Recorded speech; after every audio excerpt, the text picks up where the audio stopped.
What's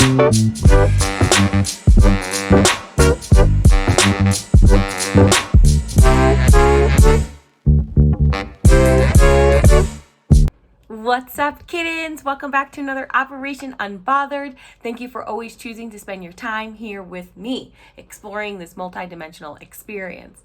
It's a journey, it's illuminating, it is a process of recognizing oneself and nourishing the soul while on the journey of awakening from one's spiritual amnesia. A Course in Miracles. If you interpret it in any other way, you are using it, the crucifixion, as a weapon for assault rather than as the call for peace for which it was intended. The apostles' own imperfect love made them vulnerable to projection, and out of their own fear they spoke the wrath of God as his retaliatory weapon. They also could not speak of the crucifixion entirely without anger because their own sense of guilt made them angry. Today was an interesting day of peace, gratitude, delicious fall foliage, and a slight vibration of irritation. Could it be the full moon in Aries on Saturday? Could it be that my sleeping schedule has been altered? Could it be spiritual warfare? I am truly not sure, so I continued throughout the day, recommitting to moving in love and joy and gratitude each time I was able to recognize the negative self-talk, irritation, and disharmony in my body. Even when James Baldwin went from one emotional extreme to the next. First, what I felt was unhinged, incessant meowing to wanting to be mushed and squeezed. I just accepted that in some way, I too could relate to James' swift, energetic changes throughout the day. Don't worry, after he ate, he promptly recalibrated and enjoyed ample time sunbathing. I'm gonna just put this in here right now. I'm gonna insert it just as this is happening. I'm currently cat sitting. So I have 4 cats that I am caring for right now. And all the irritation that I have been feeling today, they too have been feeling it. And I have been really just trying to recalibrate myself because I believe that my energy also impacts their energy. And one of the ways that I have been both self-regulating for myself and also trying to self-regulate for 4 cats who have their own personalities is by doing these like very long ohms. And it's really based off of the fact that, one, it is a sound that I can hold for a pretty good amount of time, so I can hopefully, I do it to redirect and interrupt their whatever these cats are doing, and also to relate back to the fact that humming supports the vagus nerve through, and this is coming through me for polyvagal theory. So by humming helps resettle and reset and recalibrate the nervous system. And yeah, I just had to pause this video because I had 2 cats just ready to tumble. And then when the one left, found another one and wanted to rumble with that one. So I think that I also am just feeling like a higher level sense of cortisol in my body because I am watching 2 cats that are not my own, and I want to take the best care as possible of them while also being like, my 2 cats, James and Marsha, are in a new environment trying to figure this out, and also these 2 other cats are now like, we're in their environment, and it's just been like a whole thing. So this video is gonna be what it is because this is real life. I mean, this is what has been happening to me today, and why I think James Baldwin has been, as I said, unhinged, because of just, there's so many different things going on. And I think that everybody, including myself, we're just trying to navigate this as best as possible.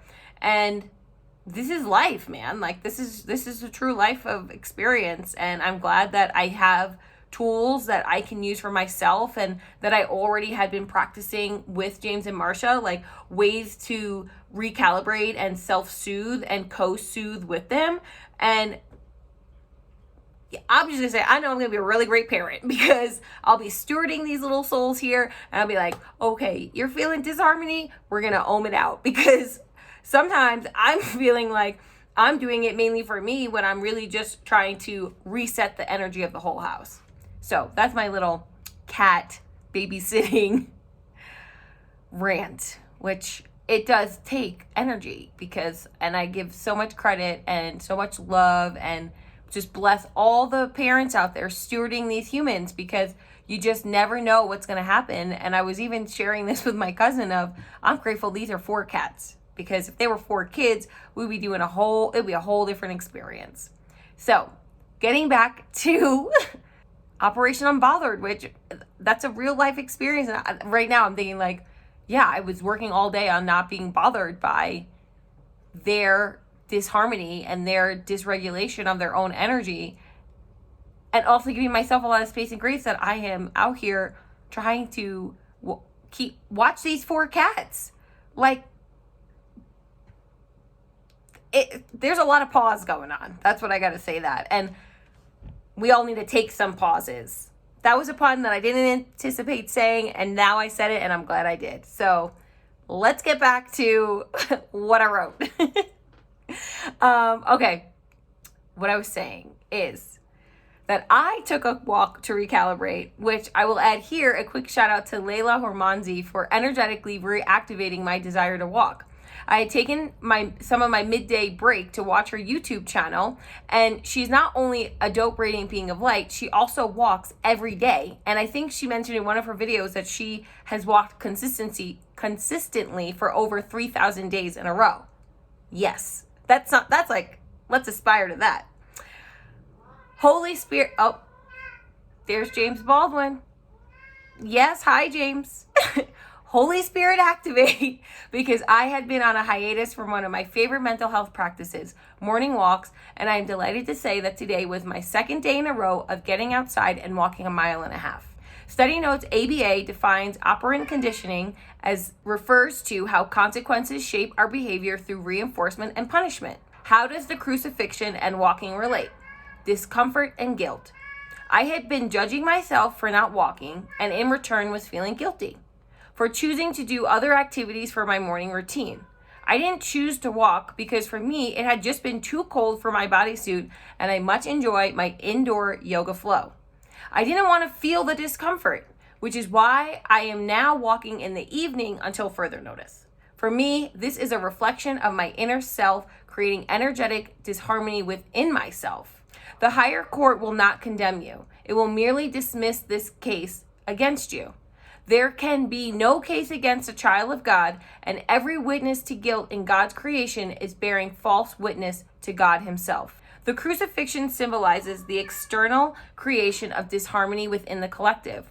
The scapegoat, the example, the emotional dumpster of the external world, projecting all their negative and positive emotions onto one person.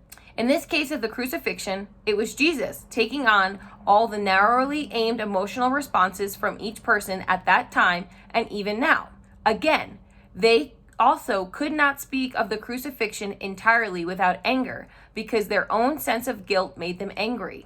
How many times, I reflect, have I projected externally onto others due to my own guilt, anger, dissatisfaction, fear, and uncertainty? More than I can remember, because a byproduct of my drinking was that someone typically was on the receiving end of my guilt, my anger, my dissatisfaction, my fear, and my uncertainty. From people I knew, aka partners, to people I did not know, there were many blackout moments of rage and anger.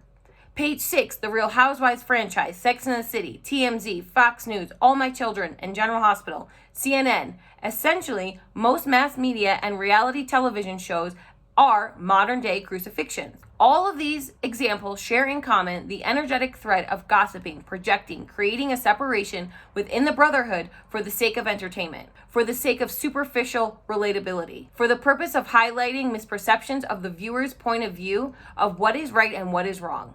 Gossip, as defined by dictionary.com, is idle talk or rumor, especially about the personal or private affairs of others. As a former mean girl who specialized in the gossiping, when reading in A Course in Miracles about the crucifixion, I immediately started considering all the times I have crucified others from my narrowed perspective of right and wrong, using my secular mind to override my miracle-mindedness to lead with love and not judgment.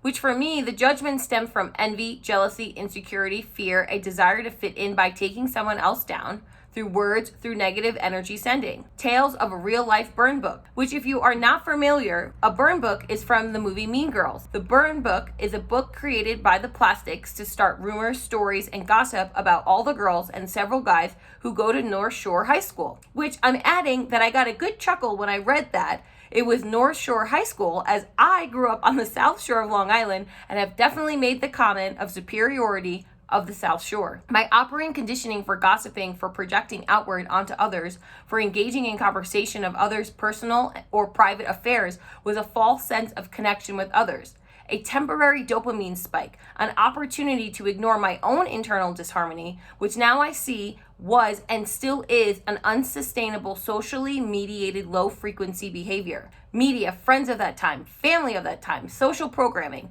all made it acceptable to do as the apostles did: project onto others my dysregulated emotions of guilt, shame, anger, jealousy, and envy. The phrase, "everyone does it," comes to mind, and I was following the programming. I pause and consider some of those experiences that have brought me to this moment right now, and with gratitude, give myself space and grace for changing my behavior, my mindset, and my intention towards that of miracle-mindedness. I both forgive myself for my past actions and share this meditation or prayer, whatever language works best for you, for this process is ongoing, and this is a supportive tool that I use daily to maintain my level of love and unity with the brotherhood if I start to feel envious or jealousy